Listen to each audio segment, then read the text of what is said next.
할렐루야. 네, 이 새벽에 나오신 여러분들 환영하고 축복합니다.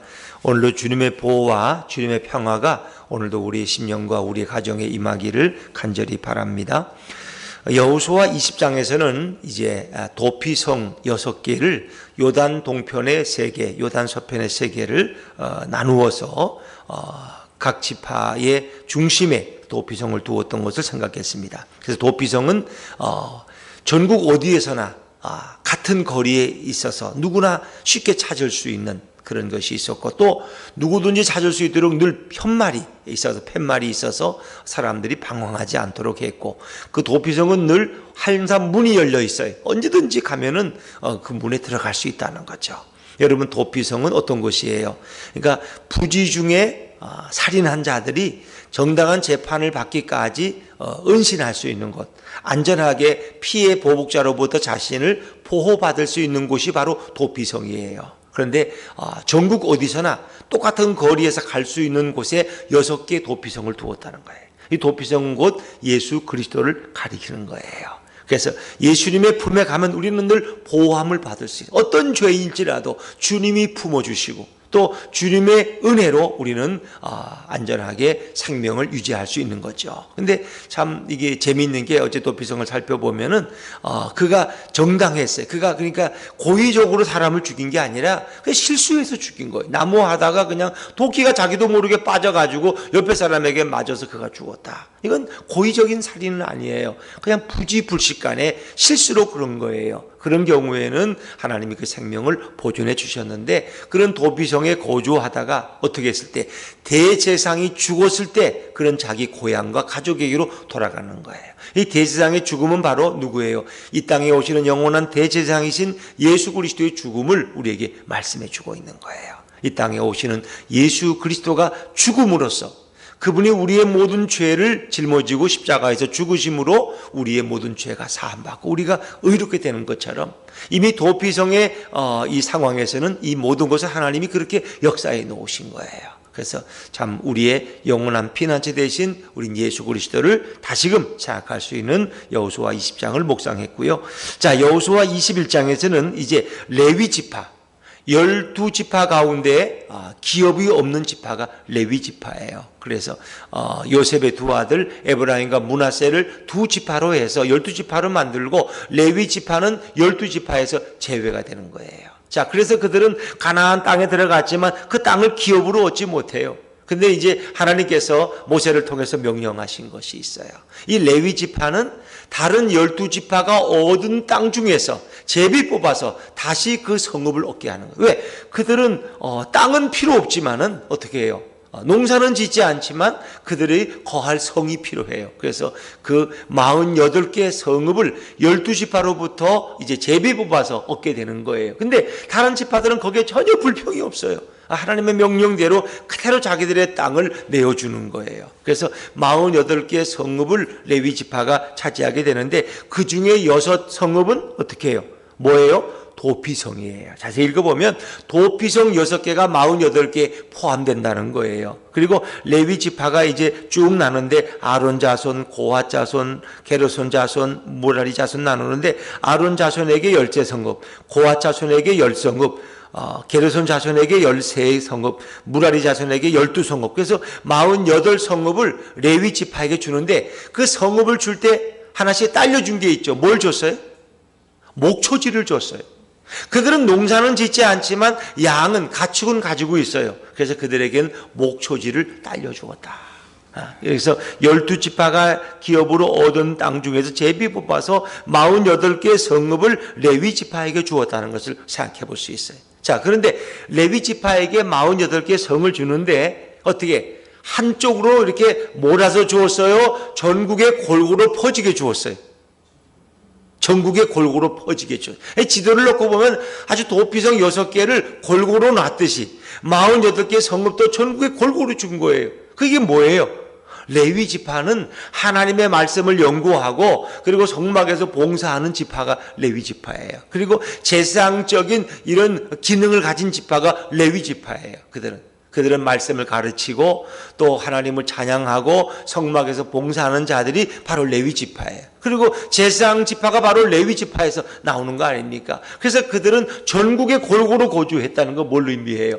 백성들 속에 살아가면서 그들에게 하나님을 바로 가르치고 말씀을 가르치고 그리고 그들이 바르게 예배할 수 있도록 지도했던 지파가 바로 레위 지파였다.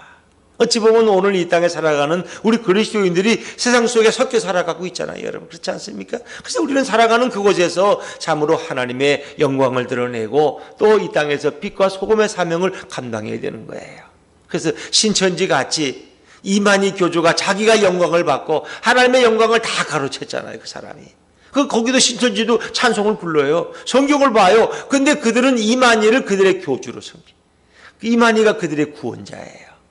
그러니까 하나님의 영광을 다 자기가 가로챈 그런 이기주의자고 이단자죠.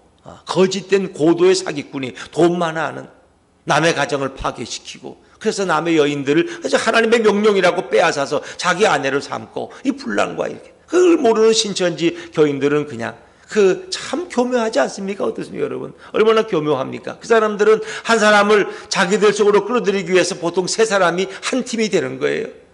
그래서 그 사람이 누구를 자기들 속으로 전도하려면 그 사람이 잘 가는 뭐 카페나 식당이나 그걸 미리 다 알아두고 연출을 하고 우연히 거기 간 것처럼 그래서 우연히 만난 것처럼 이렇게 연극을 꾸면서 결국 그 한 사람을 신천지로 끌고 간단 말이에요. 그런데 심지어 한 사람을 전도하기 위해서는 20명이 동원, 20명이 전혀 모르는 것 같은 20명이 동원돼서 우연히 다 만난 것처럼 해서 그 한 사람을 끌고 가는데 거의 90%가 다 넘어간다는 거예요. 여러분 생각해 보세요. 한 사람을 이렇게 신천지로 끌고 가기 위해서 20명이 연극을 한다고 생각하면 그게 안 되겠어요? 그 20명은 서로 다 모르는 사람처럼 행동하고 그래서 그들은 모여가지고 모략회의를 하고 저 한 사람이 오늘 어디 가는데 그 사람을 우연히 만난 것처럼 해서 이렇게 권면해가지고 그래서 또 모략교리는 거짓말 하라는 거예요. 부모에게도 거짓말하고 형제도 거짓말하고 신천지 왔다는 거 절대 말하면 안 되고 이렇게 해서 한 사람을 끌어가는데 가족들은 전혀 모른다는 거예요. 그러니까 신천지의 명단이 폭로되면 직장에서 쫓겨나고 가정에서 분쟁이 생긴다는 거예요. 왜? 정상적인 교회 가는 줄 알았더니 신천지 교회 교인이 돼 있다는 거예요. 이게 대부분. 이 참 문제. 그래서 광주 쪽에서도 전에 아주 문제가 많이 됐죠. 목사님의 아들이 신천지에 끌려, 장로님의 딸이 신천지 끌려가서 이게 참 심각한 거예요. 왜? 부모에게도 말하지 말라는 거예요. 다 속이라는 거예요. 이런 거짓말을 가리키는 게 신천지. 그래서 신천지가 하는 말은 거의 진실이 없다는 거 아세요? 우한에도 신천지 교회 없다. 교인들 없다. 있잖아요, 실제로. 설교까지 한 것도 녹취돼서 하래도 그들은 계속 거짓말. 이게 믿을 수가 없는 존재들이 다 처음부터 마지막이 다 거짓말이 신천지. 그러니까 신천지의 그 실체를 전 하나님이 다 드러내시잖아요. 거짓이 폭로되기야. 결국 그들이 이 모든 갇혀있던 게 다 폭로돼서 결국 신천지를 와해시키고자 하는 하나님의 영광을 가리는 이단 사교 집단을 하나님이 깨트려 버리잖아요. 자, 오늘 우리가 정말 그리스도인들이 이 땅에서 어떤 삶을 살아가야 되느냐 하는 것을 우리는 다시금 생각해야 되는 것입니다. 자, 그런데 이제 레위 지파의 사명을 잘 감당해야 되는데 레위 지파가 그 사명을 감당하지 못할 때 정말 오늘과 같은 이런 불행한 일들이 이 땅에도 생겨나는 거잖아요. 하나님의 우리 정말 백성들인 성도들이 또 한국 땅에 있는 이런 교회들이 그 사명을 온전히 감당하지 못할 때 이런 신천지 같은 사교들이 온 세상에 퍼져서 정상적인 가정, 행복한 가정을 파괴시키고 학생들이 학교를 떠나게 만들고 직장을 떠나게 만들고 이렇게 그냥 이만을 위해서 맹종하는 이런 정말 참 어리석은 인생으로 바꿔나가는 이런 어리석은 일들을 우리가 경험하고 있는 거죠. 어찌 보면 이런 고난과 이런 아픔들을 통해서 정말 하나님의 성도들이 더 하나님 앞에 가까이 나아가고 한국교회가 더 주님을 사랑하는 그런 정말 고난이 정말 오히려 축복이 될 수 있는 전화위복의 기회가 되기를 주의 이름으로 축원합니다. 정말 이 열병을 우리가 안고 있는데 신천지가 온전히 드러나는 이런 거는 인간의 생각으로는 도저히 할 수 없는 거예요. 왜? 종교 무슨 박해다, 종교 침탈이다, 뭐 인권이 어떻다 하는데 이거는 코로나 바이러스 앞에서는 그들이 할 말이 없다는 거예요. 하나님의 역사가 얼마나 놀랍느냐 하는 것을 생각하게 됩니다. 여러분, 하나님은 오늘도 살아서 역사하시는 줄로 믿습니다. 중국 우한성이 지난번에도 말씀드렸지만 거기가 중국의 각 성 중에서 가장 모델되는 성이라는 거 아세요? 교회를 다 문 닫게 만들고 종교를 교묘하게 핍박하는 가장 모델 성이 우한성이라는 거예요. 우한성. 그런데 하나님이 그 우한성에서 결국 코로나가 발원하게 해서 그 우한성이 1000만 명 인구가 다 봉쇄되고 그 난리를 겪는, 그리고 전 세계에 코로나 바이러스를 결국 퍼져서 이 한국이 또 두 번째로 세계에서 코로나 바이러스가 많은 이런 나라가 돼버리고 마는 거예요. 왜 이게 이렇게 됐을까? 하나님이 도대체 무슨 말씀을 하고자 하실까? 우린 심각하게 생각하고 깨닫는 계기가 돼야 돼요. 결국은 교회들이 어떻게 됐어요? 문을 닫고 예배드리지 못하는 이 수모를 겪는 거예요. 수모를. 시끄러운 이런 교회들이 문 닫고 싸움 잘하던 교회들이 다 문 닫아버리고 예배도 못 드리고, 이게 도대체 정당한 건가 그게? 여러분, 교회가 예배를 못 드리는 게, 물론 온라인 예배라고 하지만 그 말이 됩니까? 제대로 된 예배가 될 수 없죠. 새벽 기도도 안 하고 수요 예배도 안 하고 주일 예배도 안 드리고 집에서 TV 보고 온라인으로 예배 드려. 이런 일이 올 줄 누가 상상이나 했어요. 그러니까 하나님의 방법은 우리의 생각을 초월한다는 거예요. 그 부자 세습 때문에 말 많던 교회가 예배 드리지도 못하고, 지역사회에서는 그 교회 때문에 치를 떨게 돼요. 싸움하던 그런 또 강남의 어느 교회가 또 그 대교회가 또 문을 닫아버려. 어떻게 하나님은 이렇게 우리에게 경고하고 싶나? 물론 영원히 문 닫는 건 아니에요. 근데 시간이 지나면 또 코로나가 없어지면 또 그러겠죠. 그러나 하나님이 그 사건을 통해서 우리에게 말씀하시는 자가 무엇이냐? 그걸 깨달을 수 있어야 되는 거예요. 자, 오늘 우리 44절 말씀 다시 한번 읽어볼까요? 43절 44절입니다. 시작. 여호와께서 이스라엘 조상들에게 맹세하사 주리라 하신 온 땅을 이와 같이 이스라엘에게 다 주셨으므로 그들이 그것을 차지하여 거기에 거주하였으니 여호와께서 그들의 주위에 안식을 주셨으되 하셨으므로 그들의 모든 원수들 중에 그들과 맞선 자가 하나도 없었으니 이는 여호와께서 그들의 모든 원수들을 그들의 손에 넘겨주셨음이니라. 아멘. 결국 이 얘기는 사실은 44절은 이제 레위 지파에게 성읍을 분배한 것이 아니라, 한 것만이 아니라 모든 가나안 땅의 기업의 분배가 다 끝났다는 거예요. 그것을 하나님이 아브라함과 이삭과 야곱에게 약속하신 대로 우리 하나님은 그 모든 것을 성취하신 줄로 믿습니다. 조상들에게 맹세하사 주리라 하신 온 땅을 이와 같이 이스라엘에게 다 주셨으므로, 하나님의 말씀은 1.1획도 틀림이 없다는 거예요. 44절에도 여호와께서 그들의 주위에 안식을 주셨으되 그 조상들에게 맹세하신 대로 하셨으므로, 하나님은 그러신 분이에요. 당신의 약속은 반드시 지키시는 분이 우리 하나님이십니다. 그 조상들에게 맹세하신 대로. 그리고 원수들 중에 그들과 맞선 자가 하나도 없더라. 왜? 하나님이 직접 나서서 그 모든 원수들을 다 무찌르셨기 때문에 원수들을 그들의 손에 넘겨주셨다. 감히 이스라엘 백성을 당할 자가 가나안 땅에는 없었다라는 거예요. 왜? 하나님이 직접 나서서 그 약속대로 하나님이 이루어 주셨기 때문이다. 하나님의 약속은 1.1획도 틀림이 없어요. 45절에 보니까 여호와께서 이스라엘 족속에게 말씀하신 선한 말씀이, 하나님의 말씀은 선하신 말씀인 줄로 믿으시기 바랍니다. 이 말씀은 선한 말씀이에요. 신천지의 교리나 그 이만희의 가르침은 다 거짓말이에요. 거기 가면 전도 못하면 100만 원씩 벌금을 내라는 거예요. 근데 그 벌금을 내면 신천지 교인들이 결국 누가 다 갔느냐? 이만희가 다 가져간다는 거예요. 누가 전도 제일 많이 했죠? 총회장님이요. 그건 내가 가져야지. 수십억을 자기가 가져가고, 그리고 전도하는 교회들이 조금 나눠주고, 이런 사기꾼이. 신천지에 들어간 청년들이요, 제가 서울에 있을 때도 보면은 8천만 원을 어떤 광명에 있는 청년이 빚을 졌어요. 그 왜 그러냐? 어머니가 따져보니까 얘가 교회 나가던 애가 친구 따라가 어디 간다 그래서 그냥 내버려뒀어. 교회 잘 나가니까.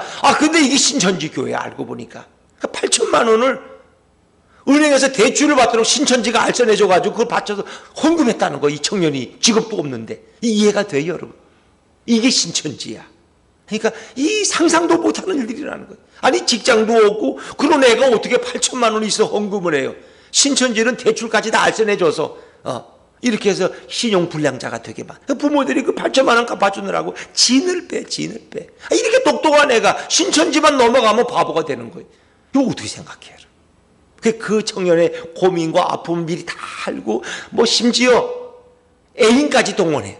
여인들까지, 미인계까지 쓰면서 애인이 없는 청년은 예쁜 여자 청년이 와서 하고 나하고 같이 사귀자 이렇게 해서 신천지로 결국 끌고 간다. 이건 뭐 고도의 사기꾼들이. 그걸 다 연출하고 미리 계획하고. 그러니까 참 무서운 집단이에요. 그런데 오늘 하나님께서는 어떻게 해요? 그보다 더 위대하신 하나님이 가나안 땅을 점령하는데 거기에 맞설 자가 아무도 없었다. 그렇습니다. 하나님은 오늘도 살아계시고 하나님은 당신의 교회를 지키시며 당신의 성도들과 함께 하심을 믿으시기를 바랍니다. 그분은 바로 선한 하나님이시고 그 선한 말씀이 하나도 남음이 없이 다 응하였더라. 응답되었더라. 그렇습니다. 하나님의 말씀은 1.1핵도 응답되지 않을 것이 없다는 것입니다. 그래서 가나안 땅의 모든 이 땅을 12지파에게 약속한 대로 분배하는 것은 바로 우리에게 영원한 천국을 주실 것을 약속하고 있다는 것입니다. 예수님 말씀은 1점에 틀림이 없어요. 우리가 요한복음 14장 1절에 보니까 너희는 두려워하지 말라는 거예요. 내가 가서 그 너희 집을 준비하면 다시 와서 너희를 나 있는 곳에 있게 하려는 거예요. 이게 주님의 말씀 아닙니까? 예수님께서 우리에게 주신 약속의 말씀이 있어요. 내가 너희를 결코 버리지 아니할 것이다. 그리고 내가 영원토록 너희와 함께 할 것이다. 그리고 내가 너희를 천국으로 인도할 것이다. 그리고 예수님은 다시 우리를 데려가기 위해서 재림하신다고 약속하셨어요. 그 약속은 오늘도 유효한 것이고 주님은 반드시 우리에게 다시 오실 줄로 믿습니다. 하나님의 말씀은 오늘 이 구약 성경이 보여주는 것은 하나님의 말씀은 헛된 말씀이 하나도 없었다는 걸 보여주는 거예요. 그대로 이루어지는, 온 말씀 그대로 맹세하신 대로 이루지 못한 것이 하나도 없었고 응답하지 못한 것이 하나도 없었더라. 이것이 하나님의 말씀이에요. 하나님은 살아계시고 예수님은 오늘도 역사하고 계십니다. 이것을 믿지 않을 자가 없는 거예요. 그래서 이 역사라는 것은 가만히 보면 하나님이 다 주도권을 가지고 이끌어 가시고 있는 거예요. 이게 우연인 것 같지만 우연이 없어요. 거기에는 하나님은 쪽집게 하나님, 정확하게 우리의 인생 속에서도 이 역사 속에서도 하다못해 저는 이단 신천지들을 넘어뜨리는데도 뭐 예전에 오대양 사건이고 거기 다 이단들과 관련된 거 아세요? 세월호도 다 이단들과 관련된 거 아세요, 여러분? 다 이런 것들을 통해서 결국 이단들을 파헤치시고 그들을 넘어뜨리시고 하나님의 백성들이 그걸 보면서 깨닫기를 원하시는 거예요. 우리는 그걸 깨닫지를 못하면 이거 엉터리예요. 우리가 어떻게 살아야 돼요? 한국교회가 어떻게 살아야 되느냐? 성도들이 이 땅에서 어떻게 살아야 되느냐? 하나님의 말씀을 산다는 것이 어떤 것인가를 우리가 깊이 깨달을 수 있어야 돼요. 그들과 맞설 자가 하나도 없었다. 주님이 함께 하시면 우리는 이 모든 대적에게서 넉넉히 이기고 넉넉히 승리할 줄로 믿습니다. 그게 바로 하나님의 백성들이에요. 오늘도 우상 숭배로 가득한 이 세계. 그래서 제가 이제 이 메르스, 사스 이런 거 있잖아요. 꼭 5년 내지 6년 주기로 이런 일들이 계속 일어났어요. 제가 한번 이렇게 쭉 신문에 난 걸 보니까 메르스, 그다음에 사스, 그다음에 이 콜로라 이게 다 6년, 5년 주기로 이렇게 계속 한 번씩. 왜? 하나님 흔들어 깨우시는 거예요. 흔들어 깨우시는 거예요. 우리로 하여 깨어있게 하시는 거예요. 그런데 우리가 예수님을 잃어버린 교회들, 예수를 설교하지 않는 교회들, 윤리와 도덕과 교훈만 설교하는 교회들, 착하게 살아라, 구제 많이 해라, 그래야 복 많이 받는다, 이렇게 가르치는 한국교회를 하나님이 어떻게 하시겠냐는 거예요. 이렇게 흔들어 놓으셔서 정말 여호와 하나님은 우리를 통해 영광 받기를 원하시고 우리가 예수님만을 찬양하고 그분만을 높이기를 원하는데 예수를 잃어버린 교회, 그리고 진한원으로 가득 찬 우리 한국, 이 참 하나님이 얼마나 마음이 아프시겠어요. 오늘도 하나님의 말씀과 그 약속을 믿고 오늘로 예수 그리스도와 동행하고 그분께만 영광 돌리는 우리 모든 성도를 될 수 있기를 주의 이름으로 축원합니다. 기도하겠습니다.